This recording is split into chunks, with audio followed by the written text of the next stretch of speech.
Magandang araw mga bata. Magandang araw po. Ako nga po pala si Teacher Eunice, ang inyong magiging guro sa asignaturang EPP o tinatawag na Edukasyong Pantahanan at Pangkabuhayan. Ngayon, maaari po bang tumayo ang lahat para sa ating panalangin? Yan, iyuko ninyo ang inyong mga ulo at ipikit ang inyong mga mata. At damihin ang presensya ng Panginoon.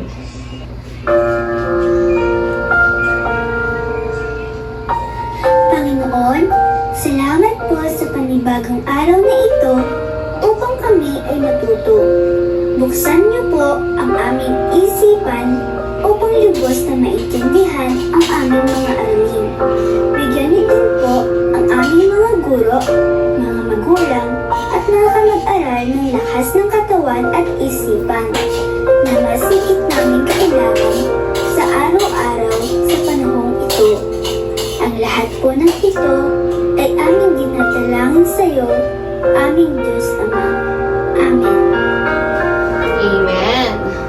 Ngayon naman, merong inihandang maikling ehersisyo dito si teacher para sumigla ang ating isipan at ang ating katawan.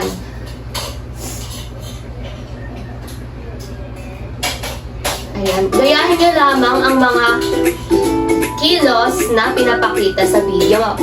Handa na po ba kayo? Handa na po.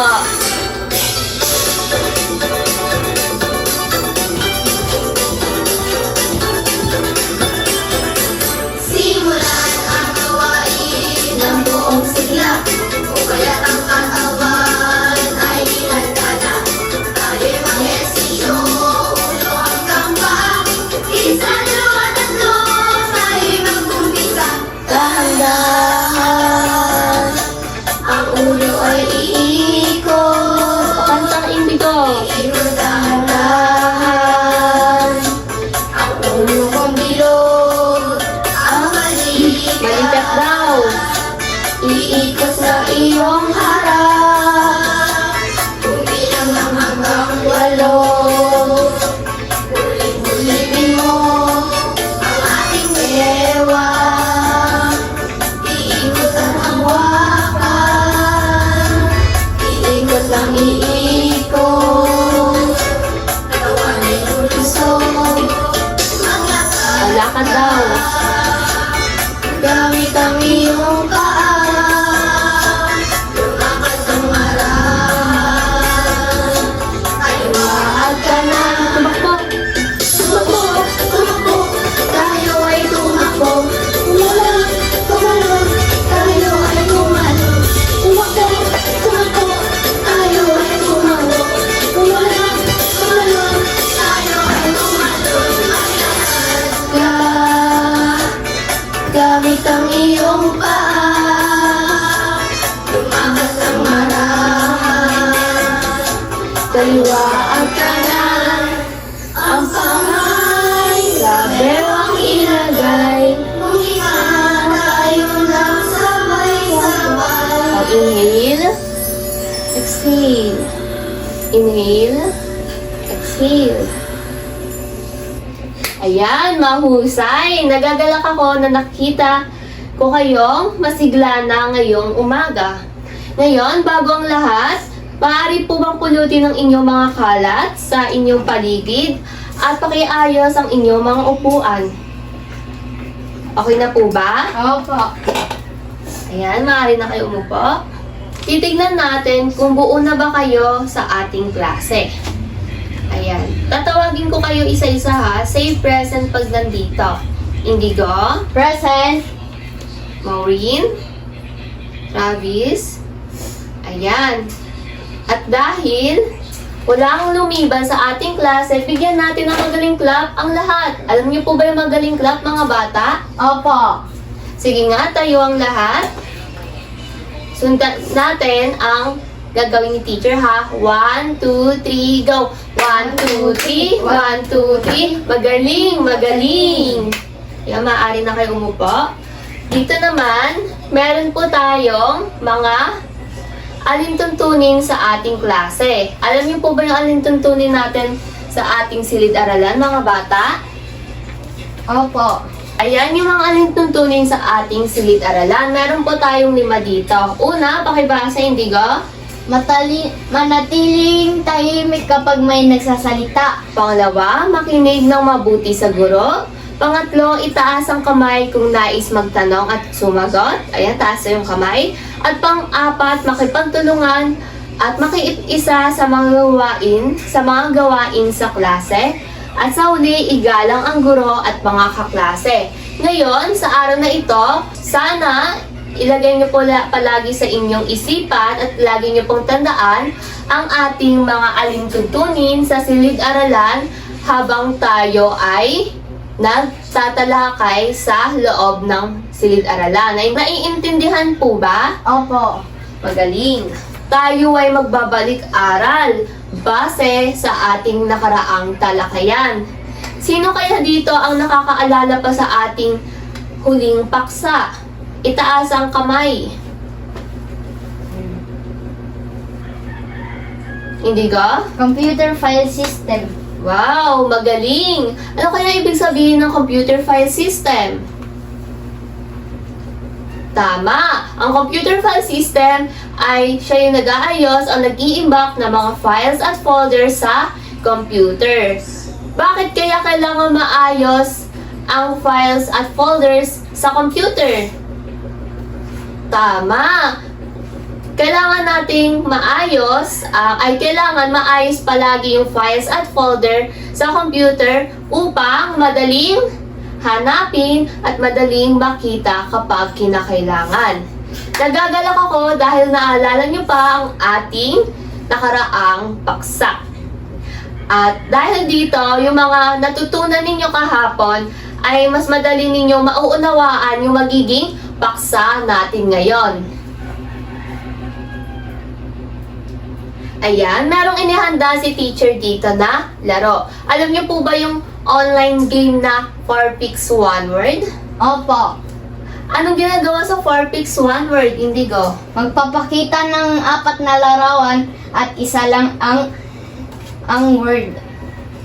Tama! Ayan, ang panuto dito ni teacher, parehas lang po sa panuto kung paano yung ginagawa natin sa paglalaro ng 4 picks 1 word.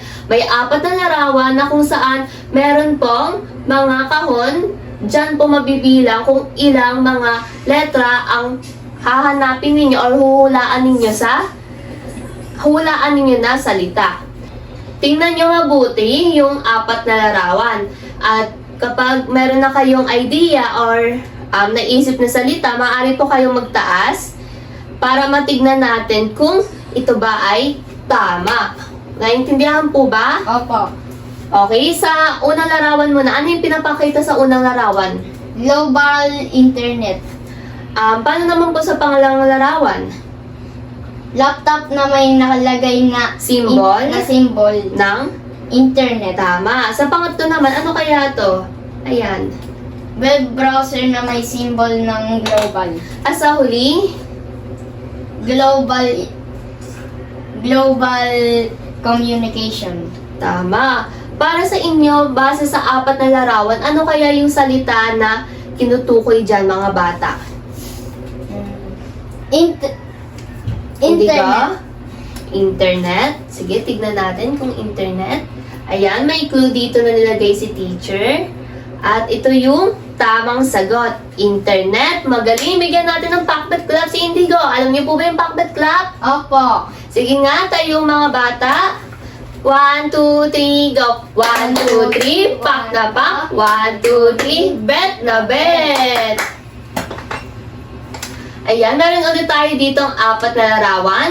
Sa unang larawan, pinapakita po dito yung laptop na kung saan meron pong mga info. Sa pangalawang larawan naman, web page po siya or browser. Sa pangatlo, mga libro at pang-apat ay dyaryo. Sa 4 na larawan na yan, ano kaya yung tinutukoy na salita dito? Ayan, magbibigay ng clue si Teacher Eunice. Yan, merong N, merong R, merong T, tsaka merong O. Yan, bibigyan ko lamang kayo ng 15 segundo upang sagutan ang 4 na larawan. Ayan, kailangan natin doon sa pang-araw-araw mga bata. Ayan, yung salita po dyan ay English word po siya.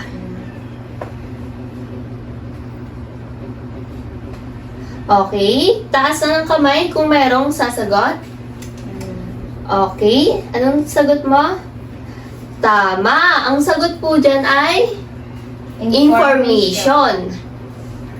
Pangatlo naman, ayan mga bata, sa pangatlo natin, ano kaya ito? Ayan mga bata, Web browser. web Browser. browser. Check nga natin. Wow, ito ay browser, magaling. Ayan, tatlo lamang po ang inihanda ni teacher na word for Pix One Word. Ayan, batay po doon sa aktibidad natin. Ano po yung unang word na nahulaan mga bata? Internet. Pangalawa, browser. Ay, pangalawa, information. At pangalawa ay browser. Browser. Internet, information, at browser. Yung tatlong salita na yon mga bata ay may kaugnayan po sa magiging paksa natin ngayon. Naintindihan po ba? Opo. Ngayon naman mga bata, tayo ay magkakaroon ng isang aktibidad. Hatiin ko kayo sa tatlong pangkat. Dito sa unang pangkat, kila Maureen. Pangalawang pangkat, kila Indigo. At pangatlong pangkat, kila Travis. Bibigyan ko kayo ng tag-iisang folder na may mga puzzle pieces. Naintindihan po ba? Opo. Okay, para sa unang pangkat at sa pangalawang pangkat.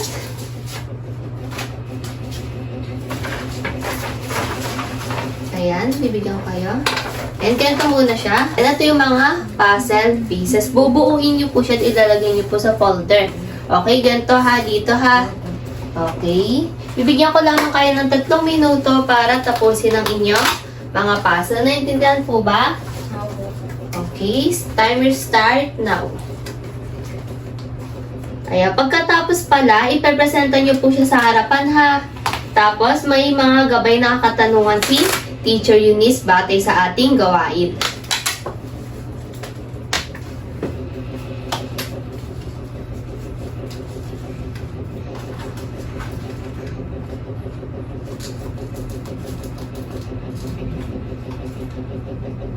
Wow! Malapit na siyang matapos sa grupo nila Indigo. Okay, pag-coopera yung mga miyembro sa bawat grupo para matapos ang inyong puzzle, okay?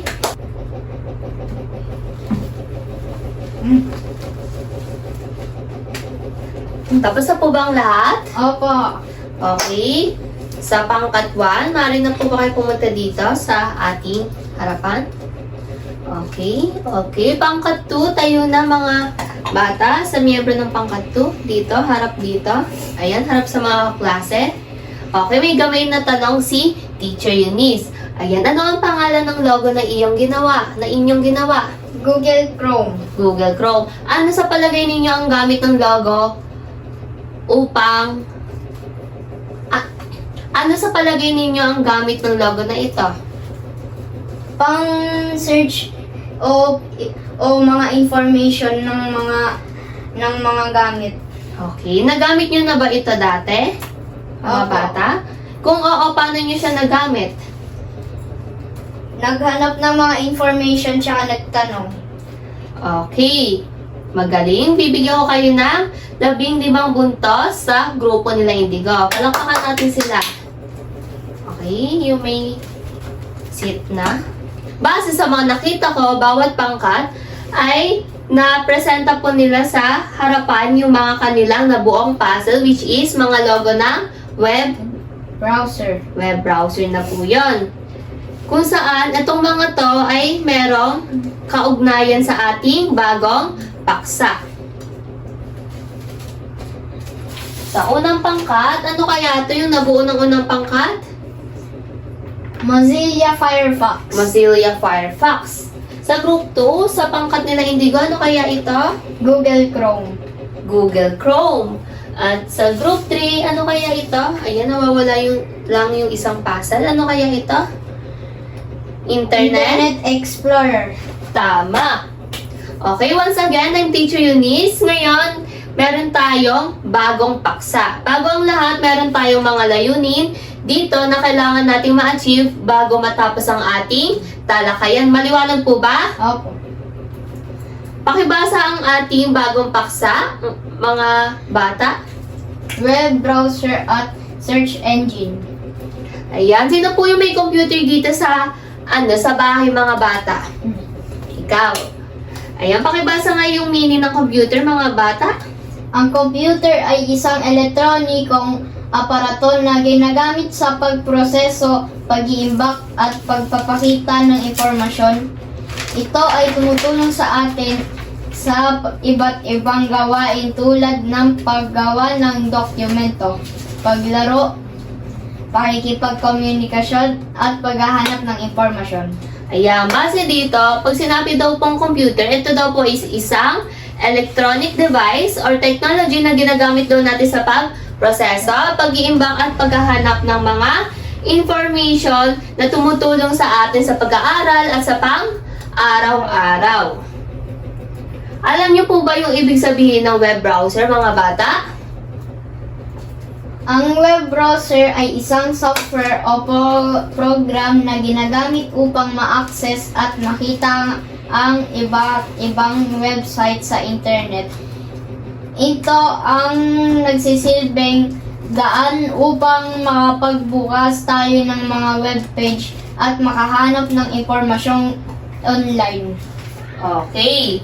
Pag sinabi daw web browser, ano po siya? Isa po siyang, laging tandaan, isa po siyang software or program na ginagamit upang makapag-access tayo ng iba't ibang website or web browser sa internet. Naintindihan po ba? Opo. Software po siya ha. So ito po yung nagsisilbing daan upang makapagbukas tayo ng mga iba't ibang website, webpage, at makahanap tayo ng impormasyon through online.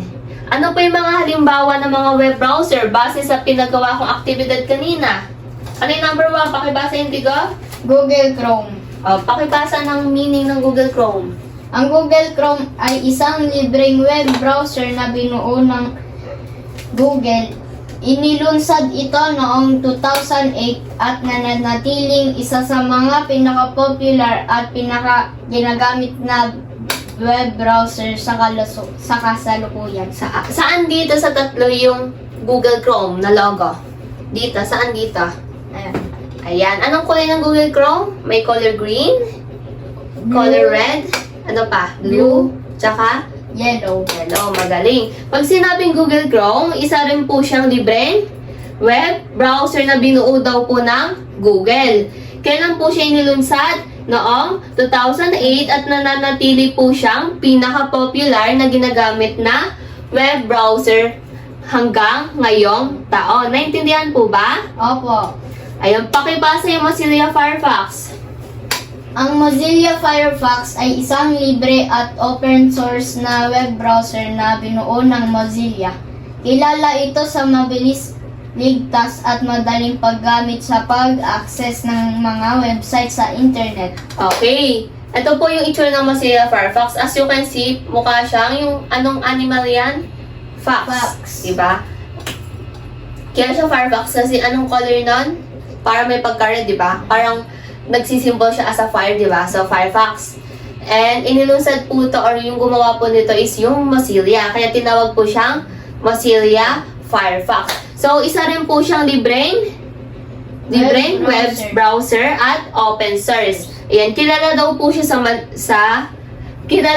sa mabilis at ligtas at madaling paggamit kapag naghahanap po ng mga impormasyon sa internet. Naintindihan po ba? Opo. At pangatlo, meron po tayong Internet Explorer. Pag Internet Explorer, ito daw po yung, rin po siya, isa rin po siyang web browser or libre. Ano po ba pag sinabing libre web browser?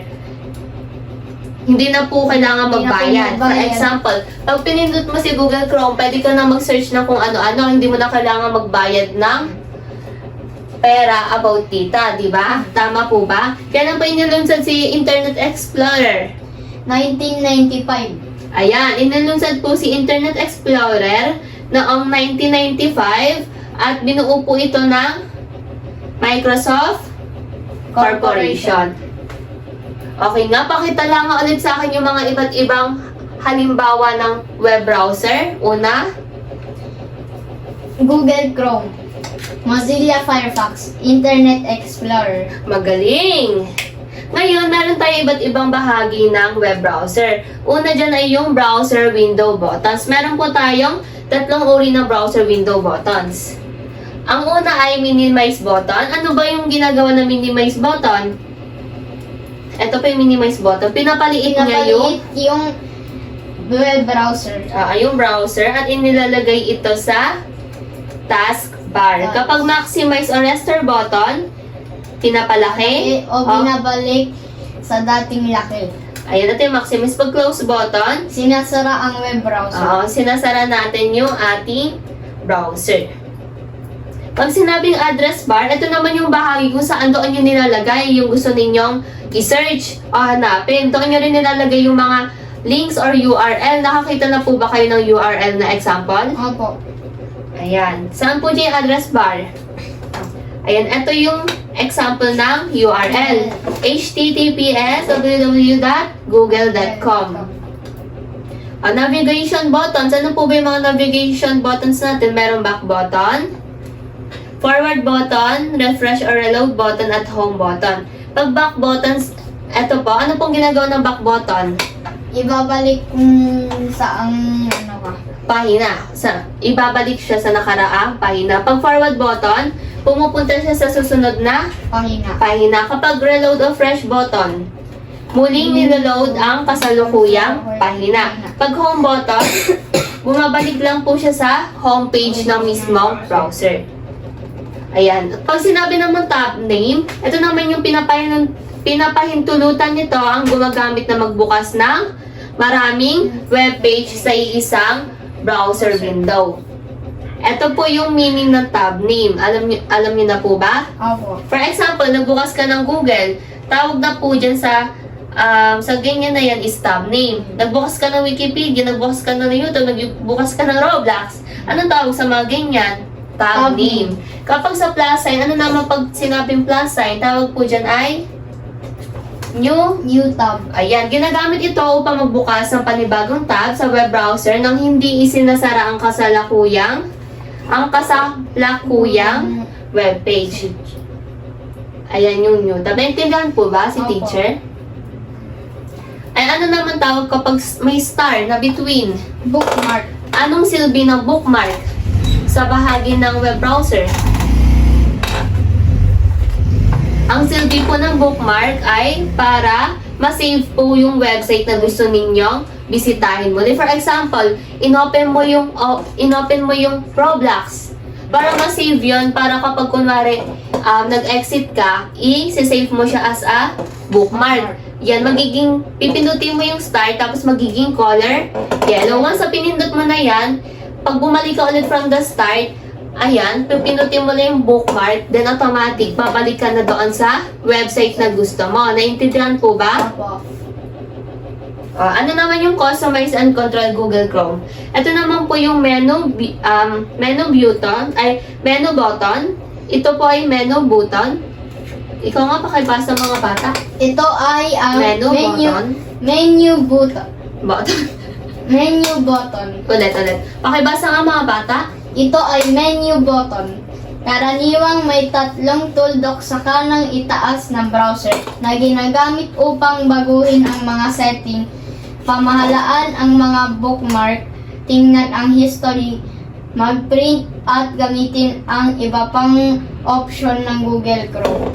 Tama. Ano daw po yung customize and control Google Chrome? Ito yung My 3. Ano po yan? 3 dots. Pag pinindot mo, ano yung mga lalabas? Pakibasa. New tab, May new tab, may new window, history, downloads, tsaka settings. Naintindihan po ba? Opo. Ano naman po pag display window? Ito naman yung pangunahing bahagi ng web browser. Pag pinindot mo yung isang web browser, ang full screen po doon, tawag po doon ay display window. Ayan, for example, eto, nag-open ka sa computer ng web browser. Pag pindot mo sa Google, ito yung lalabas. Tawag po dyan ay Display display window.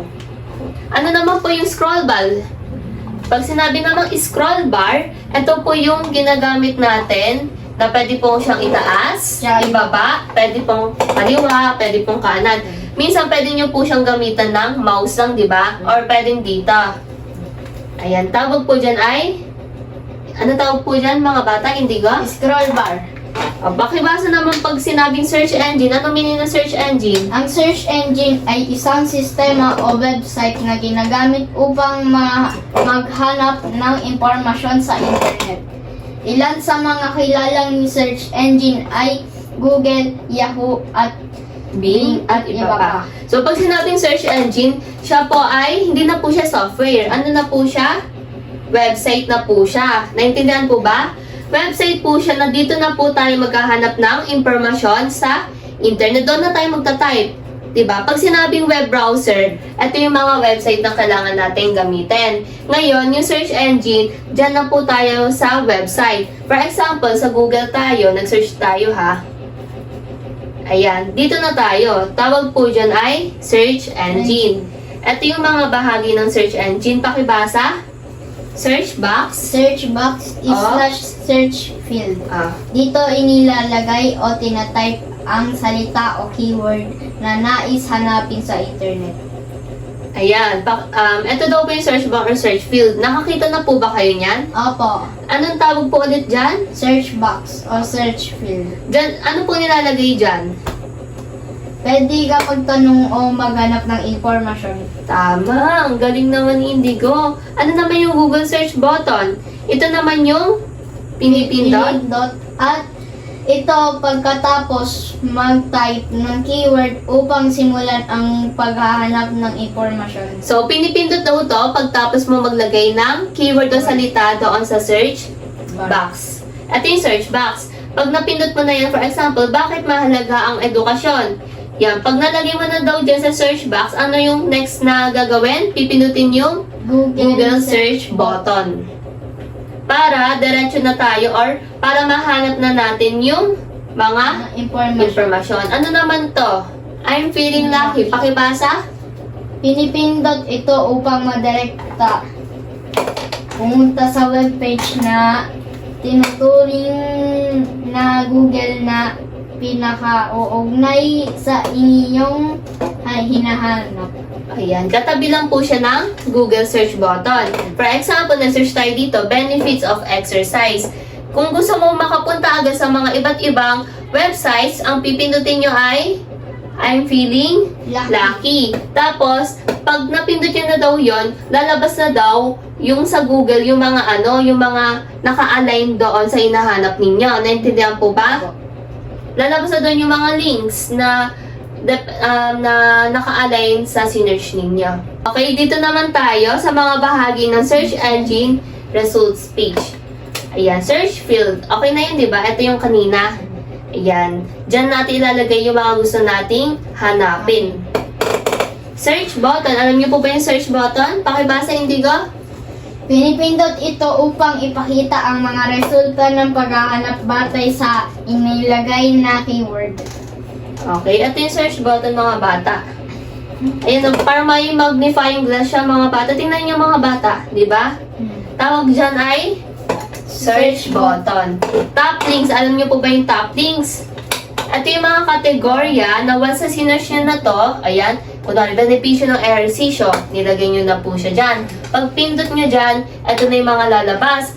May lalabas na all, may mga lalabas na images, videos, news. Tawag po dyan ay mga top links. Ayan po yung mga kategorya. For example, gusto mo manood ng Roblox, ano ba yung pipindutin ninyo? Images or videos? Videos kasi gusto mo manood, di ba? Pero kung gusto mo lang maghanap ng larawan ng Roblox, saan nyo po ilalagay? Images. Oo, ganun yun, di ba? For example, benepisyo ng ehersisyo, di ba? Marami tayong pwedeng i-search dyan. Hindi lang sa paglalaro, kailangan nyo rin pong maghanap dyan kung ano po yung mga kailangang hanapin base sa inyong pag-aaral. Naiintindihan po ba? Opo. Pakibasa, page title. Ito ang pamagat ng web page na lumalabas sa resulta ng paghahanap. Okay. Ito po yung page title. Mga bata, tingin, ito po yung kulay asul. Tawag po dyan ay mga page title na nakakonekta doon sa inyong Synerge. Kung may page title, anong tawag dito sa ilalim? Yung parang buod lang ng mga infos. Tawag po dyan ay text below the title. Ito naman yung may maikling paglalarawan o buod daw po ng nilalaman ng webpage upang malaman kung ito ang impormasyon na inyong hinahanap. Ito po siya. Naintindihan po ba? Kung ito po ay text below the title, anong tawag ulit dito? Page title. Ito, anong tawag dito? Search bar. Search button. Search Ito naman ay search Search bar. box, yung kanina. O, pakibasa. Mga mungkahi para sa matalinong pagsasaliksik. Number 1, gumamit daw ng Panipi. o quotation marks para sa eksaktong parirala. For example, mga matagumpay na Pilipinong negosyante, lagyan natin siya ng panipi. Anong tawag dyan? Mga keywords na isi-search sa search box. Naintindihan po ba? Ayun o. Kung naghahanap ka ng eksaktong salita, ilalagay lamang po sa loob ng mga panipi upang mas tiyak ang magiging resulta ng paghahanap. Pangalawa, pakibasa. Pagsamahin ang mahalagang keyword sa paghahanap. Maglagay ng mga salitang may kaugnayan sa paksa upang maging mas tiyak ang resulta ng iyong pagsasaliksik. O, ano daw sabi dito? Pagsamahin daw po yung mga mahalagang keywords. For example, nagsabi si teacher, sabi, magbigay ng uri ng negosyo sa pagkain. Kunwari, wala kang alam. Ang gagawin mo, magsisearch ka po sa website, di ba, o sa internet. Sasabihin mo, uri ng negosyo sa pagkain. Pag-search mo nun, maraming lalabas na iba't ibang uri ng negosyo sa pagkain. Naintindihan po ba? Opo. So, yung ilalagay nyo daw po sa search box ay yung mga mahalagang keyword lamang po. Para once na sinearch mo na yon, yun na yung lalabas. Pangatlo, basahin. Alisin ang mga salitang hindi mo nais isama sa resulta. Gamitin ang simbolong gitling bago ang salitang nais mong alisin sa search results. Ayan, dapat mga importanteng keywords lang daw po o salita yung ilalagay para mahanap mo yung mga gusto mong hanapin na impormasyon. For example, halimbawa, pollution. Di ba marami tayong pollution dito? Pollution sa hangin, pollution sa tubig. So, wag mong isa-search yung pollution sa tubig kasi pag yun yung nilagay mo na keyword, ano yung mga lalabas? Pollution sa tubig. Sa tubig lang lalabas kaya yung pollution sa hangin?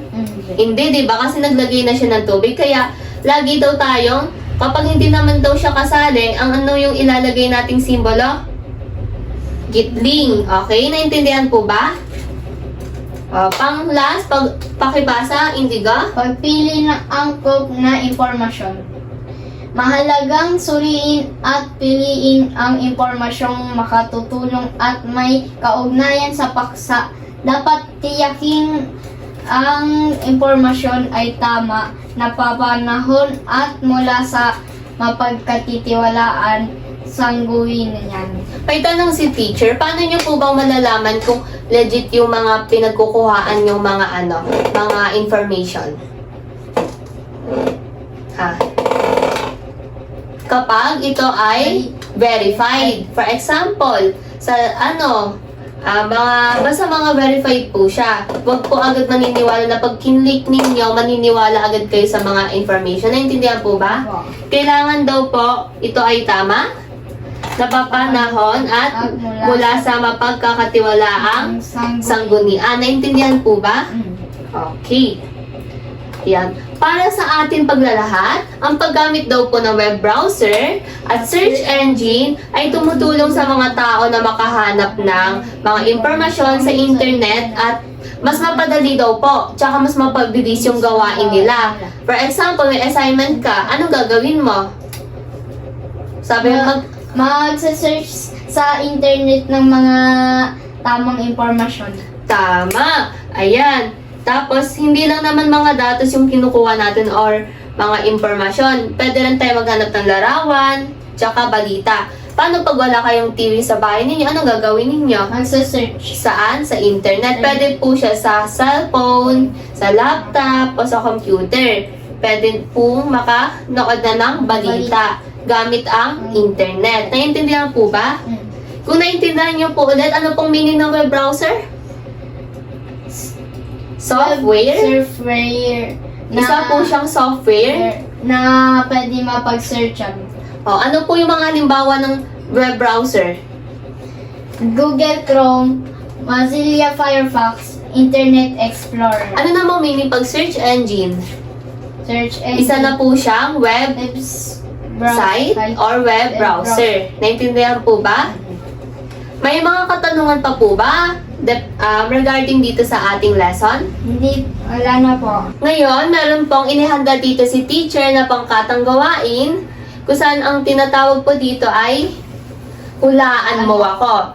Yung panuto po natin dito ay hahatiin po natin yung klase sa 3 pangkat. So, sa 3 pangkat, bibigyan kayo ni teacher ng tagi-isang kalahating illustration board na may kasamang chalk.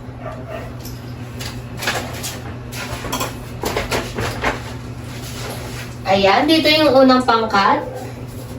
Ayan, sa side na to, unang pangkat, pangalawang pangkat, at pangatlong pangkat. At nag-iisa po kayo ng mga chalk. Dito, magpapakita po ako ng mga iba't ibang larawan ng mga bahagi ng search engine or web browser na aking tinalakay kanina. Base dito, meron po tayong rubrics. Meron po tayong kabuuang puntos na 15 puntos. Pamantayan ko po, dapat po tumpak yung sagot. Tapos nakikipag-koopera ang bawat miyembro sa kanilang pangkat. At kailangan po sundin ang panuto. Ayan, timer start now. Sa number 1, anong tawag po sa plus sign na ito? Ayan, 15 segundo kada larawan. Time's up. Number 2, anong tawag sa bahagi na ito?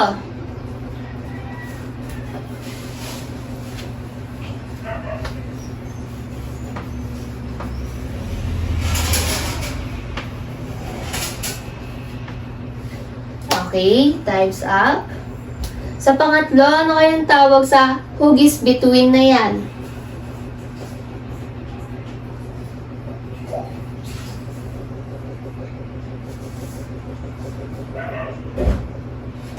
Okay, ayan. Makipag-coopera lang sa inyong mga miyembro, mga bata, okay?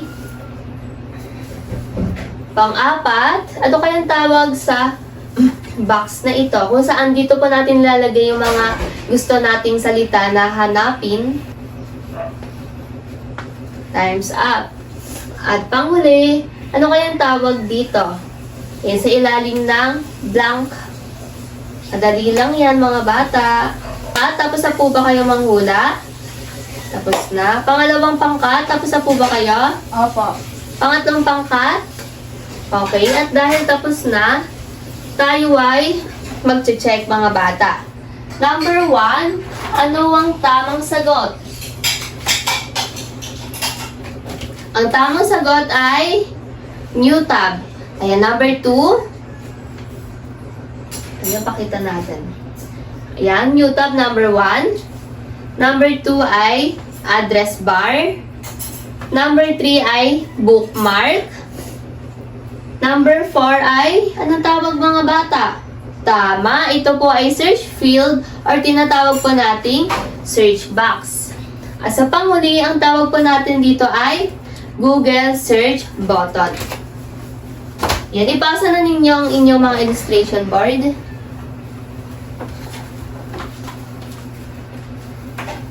Ayan, check natin kung sino makakakuha ng perfect na puntos. Yung batay dito sa nakita ni teacher sa 3 pangkat, pare-parehas kayo ay nakahula kayo ng tamang sagot. Kung saan bibigyan ko kayo ng 15 puntos mga bata. Okay, dahil perfect kayo, bigyan natin ng magaling clap ang bawat isa. 1, 2, 3, go! 1, 2, 3, 1, 2, 3, magaling, magaling! Ngayon naman, tayo ay magkakaroon ng maikling pagsusulit. Ito po yung ating panuto. Basahin mabuti yung mga salita sa hanay A at hahanapin nyo daw po yung kahulugan sa Hanay B. So, isusulat nyo daw po sa patlang bago ang bilang ang titik ng tamang sagot mula sa Hanay B na tumutugma sa bawat salita sa Hanay A. Maliwanag po ba? Opo. Okay. Indigo. Yan, pakipasa ang mga papel. Yan, bibigyan ko lamang kayo dito ng 3 minuto para inyong sagutan.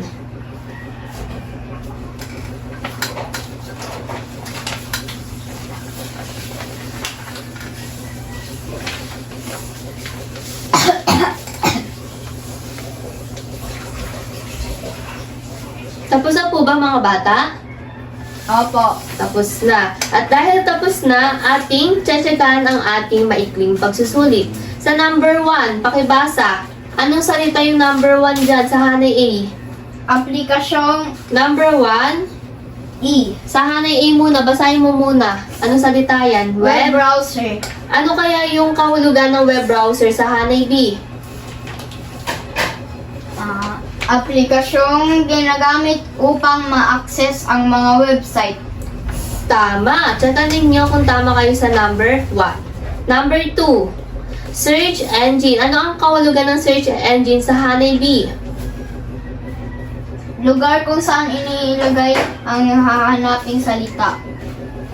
Ang tamang sagot sa number 2 ay kasangkapang ginagamit upang maghanap ng impormasyon sa internet. Number 3, search bar. Ano sagot sa search bar number 3? Lugar kung saan inilalagay ang hahanaping salita. Tama. Number 4, keyword, letter A, mga salitang inilalagay upang maghanap ng impormasyon. Number 5, Mga katotohanan o detalye na hinahanap natin sa internet. letter C. Number 6, anong letter? Google Chrome. Letter G. G. Checkan ninyo kung tama kayo ha. 7, Google. Ito po ay kalipunan ng mga webpage na matatagpuan sa internet. Letter H. Letter F. F. Halimbawa ng search engine. Letter F. Number 8, website. Anong tamang sagot sa website? Ano yung kahulugan niya? Anong H. letter? H. Tama. Number 9, internet. Kahulugan ng internet sa Hanay B? I. I. Number 10, pang-last, search results. Letter J. J. Ito po ay talaan ng impormasyong lumalabas matapos maghanap. Ayan, pakibilang ang score at ilagay ninyo ang score ninyo sa taas. Up to 10. Ayan, sino po dito? Tapos na po ba lahat? Mag-check? Opo. Ayan, sino po dito ang nakakuha ng perfect na score? Taas kamay. Ayan. Magaling. At ipasa na ninyo ang inyong mga papel. Tayo naman ay dadako na sa ating takdang aralin. Pakibasa, Indigo. Hanapin at ibahagi. Panuto. Gamit ang inyong cellphone, tablet o computer, magbukas ng isang web browser at gumamit ng search engine upang maghanap ng impormasyong tungkol sa kahalagahan ng internet sa pag-aaral.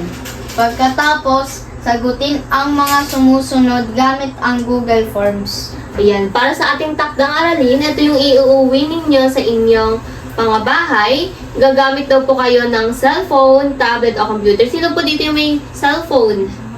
Ayan, sino dito yung may computer rin sa bahay?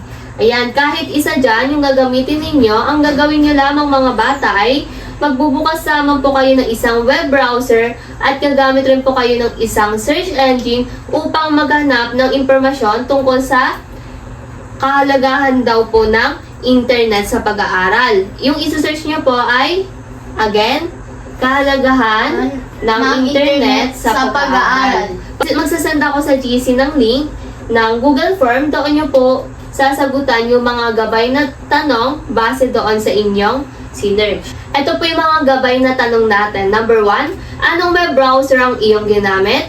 Number 2, anong search engine ang iyong ginamit? Number 3, ano ang keyword na iyong inilagay sa search box?